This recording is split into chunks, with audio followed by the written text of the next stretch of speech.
Assalamualaikum warahmatullahi wabarakatuh. Saya Arwi Randi. Saya ingin mempresentasikan makalah saya judul yang ketiga, judulnya mengenal Bapak Sosiologi Auguste Comte. Auguste Comte dinobatkan sebagai Bapak Sosiologi berkat teori dan pengetahuannya. Sosiologi bisa menjadi ilmu yang lepas dari ilmu filsafat.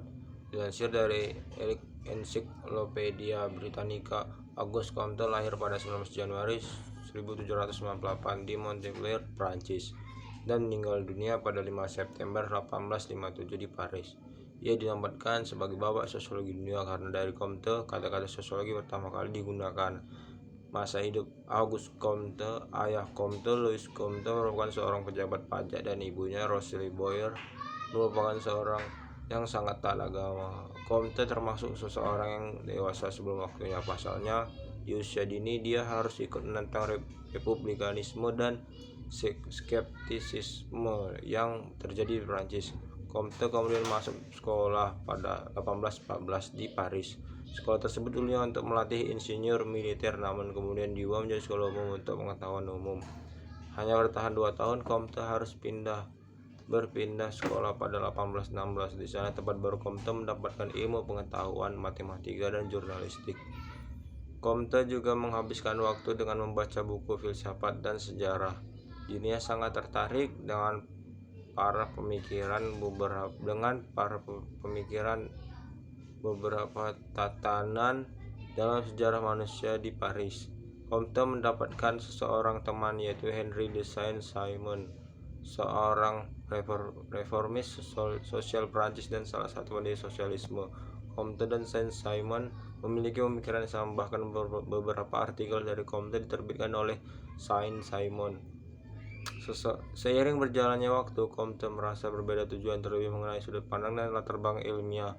Akhirnya Comte memutuskan untuk tidak bekerja sama dengan Saint-Simon. Tahun 1826, Comte mulai melakukan pengenalan ilmu sistem filsafat positif. Bahkan pada 1828 hingga 1829 dirinya berhasil mempublikasikan filosofi positif pada sebuah buku yang berjudul Cours de Philosophie Positive. Dari tahun 1832 hingga 1842, Comte merupakan seorang pengajar dan penguji di beberapa sekolah, namun pada tahun-tahun terakhir dirinya bertengkar dengan pihak sekolah dan harus kehilangan pekerjaannya. Comte menikahi Caroline Massin pada 1825, namun pernikahan itu kandas di tahun 1842. Kehidupan Comte kemudian didukung penuh oleh murid-muridnya di Prancis. Comte menghabiskan waktunya dengan menyusun beberapa karya besar lainnya, bahkan dirinya menyelesaikan formula sosiologinya. Seluruh karyanya menekankan moralitas dan kemajuan moral sebagai pengetahuan dan upaya manusia, sekaligus memberikan penjelasan tentang pemerintahan atau organisasi politik yang diperlukan.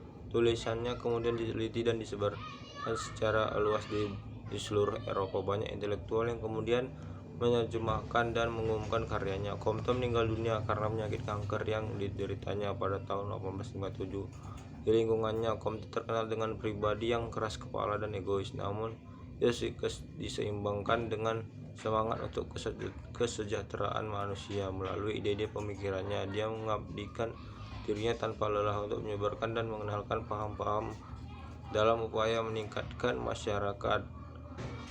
Dan juga saja, kurang lebih mohon maaf. Assalamualaikum warahmatullahi wabarakatuh.